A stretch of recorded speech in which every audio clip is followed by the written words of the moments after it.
Oh, good morning. It's a beautiful morning, 5:30. It's not windy, it's not raining. What more could we ask for, right? I almost had a helper with chores this morning. I just got up and then Charlotte was sitting up in bed and I'm like, oh boy, 5:30, that's early. And she laid right back down and went back to sleep. So I'm like, perfect. So come out here, do chores, go inside, fix breakfast, and then I'll get her up. And we're gonna head to Grand Prairie today. I gotta get my work truck sent into the shop because the air conditioning doesn't work. And as you can imagine, in July with no air conditioning, it's a little uncomfortable. Morning, Richmond. Want some grain? Enjoy your breakfast, buddy. Boy, the mosquitoes sure are thick this morning. We're gonna need a blood transfusion here for breakfast, I think. Looks like Miko spent the night in with the Cornish cross chickens here. He must have still been in when I closed the gate last night. Hey, buddy. I just hope he didn't get hungry and have himself a chicken dinner. Come on, chickens.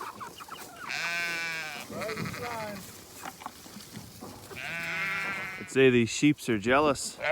You're fat enough, Sharon. Had to get another bucket of water for these Cornish cross chicks. You'd think packing water all the time, these buckets would get lighter, but they don't. I've been over and checked the piggies already. That's how I went and got the water. The water trailer is actually right beside the pig pen. So I checked them already, and they've still got feed left over from last night, plus a full dry feeder worth. So I'm not gonna worry about feeding them. I got a bucket for them, but I'll give that to them for supper, I think, tonight. I was actually gonna go feed our layer hens, but while we're here with the Cornish cross, I do have a question for our viewers. So this whole thing has been an experiment for us, right? From purchasing, raising the chicks, trying to get them out on pasture, building the chicken tractor, and then moving that around every day, what type of feed we're feeding them. It's all a big grand experiment, right? So we ordered all pullets, and I mean, I don't know why, that's just what we did. And somehow we managed to get 2 roosters in here. Now I've noticed that the roosters are quite a bit bigger than the hens. So for those of you that have done this before, go down in the comment section, let us know, what have your experiences been? Do the roosters have better growth rate, or do they just have, bigger bone structure, and that's what, sorry, there's a mosquito on my hand here, or the bigger bone structure, is that what gives them their size? Taste of meat, I'd be really interested to know, like, is the meat taste and quality better for a hen or a rooster? Like, which would you prefer? And then also behavioral properties. So I guess one of the reasons why we went with all hens was because of just a calmer temperament, perhaps. But these couple of roosters are in there, they seem pretty calm too. So be interested to know, like, is it worthwhile getting roosters since they have seemingly better growth rates, or is that just an anomaly? So maybe you're wondering how effective chickens are as a labor force when it comes to controlling vegetation. So if you look down between the rows of trees there, nice and green, like we've mowed this, we have to manage it with the mower. But then get into here where we've been feeding the last couple of days, and get over here, which is where the chickens come out of the house. Like, chickens are really good at scratching and tilling and working up the land. So now every day as we go down, we're getting a little bit further down, so you can see the activity kind of peters off as we get further down. So today I'll be about halfway down there, and let this stuff here right beside us start to recover. Come on, chickens. Come on, chickens.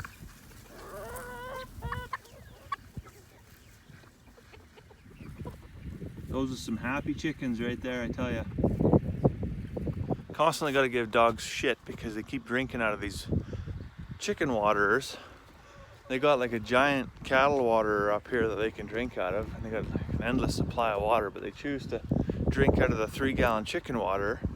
Well, that's it for morning chores, so I'm gonna go inside, throw the kettle on, make some tea, cook some eggs for Charlotte and I, and then we're gonna head into Grand Prairie, take this truck in, and meet Mama Bear there, and maybe get some groceries. Hopefully by then that thing's fixed up and we can come back home and maybe work on a project today. I think we're gonna take a little road trip tomorrow. We're actually hoping to hike up a mountain, take Charlotte. We got this sweet backpack off of one of the buy and sell groups. So now we can take her anywhere we want to go, literally anywhere. And I can't forget bolts for that lawnmower deck when we get into Grand Prairie, because that thing is crippled right now without that middle blade. And so it's an L130 John Deere, which is like a higher on the spectrum for residential. Like I've got a larger than small backyard and I'm too lazy to push the mow kind of size of mower, but it's not quite like an I live in the country model.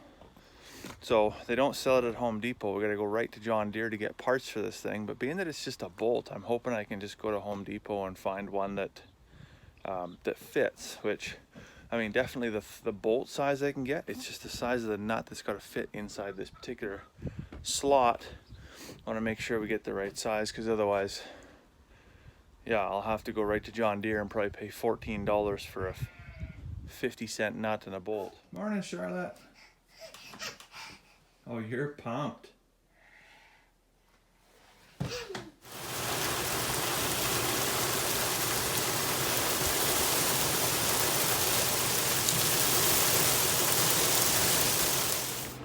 So we got the bolt for the lawnmower deck. I didn't get the right one, because of course John Deere's got to make it with a 15mm head, and nobody makes a 15mm head. So Home Depot, they have a 14mm or a 16mm, so I grabbed the smaller one.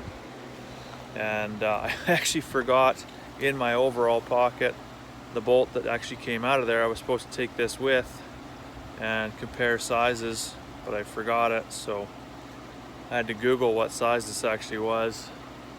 I didn't have a comparison, and I just got the closest available thing, I guess.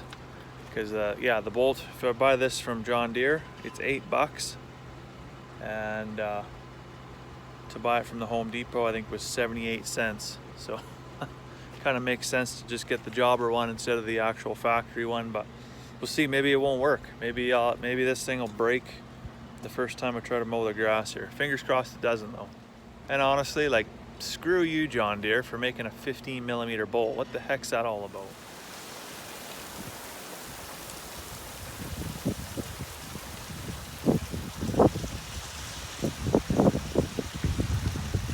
So as you can see from that previous clip, it's been pouring rain all afternoon here. Truck did not get fixed. It went into Ken Sargent, and they didn't get to even look at it till probably like 3:30, almost 4 o'clock. And they phone up and they're like, yeah, your air conditioning doesn't work. No, no doubt. Imagine that. That's why I took it in there. Anyways, whatever. We'll go back and get it tonight. And it's got an appointment Monday morning. We'll go back in. We really want to get it done before we go on vacation, try to pull the trailer all the way to Slave Lake and not have air conditioning. Anyways, the lawnmower's fixed. Haven't tried it out though, because everything is so wet. But I mean, there's a bolt, the blade is attached and it's bolted in, so hopefully it works. And yeah, that'll be about it for the day. So we just finished supper up. I'm gonna run Charlotte through the bath and then bedtime story, and then it'll be time for a cup of tea. So I will let you go for now. I hope you have a fantastic evening, and we'll see you tomorrow.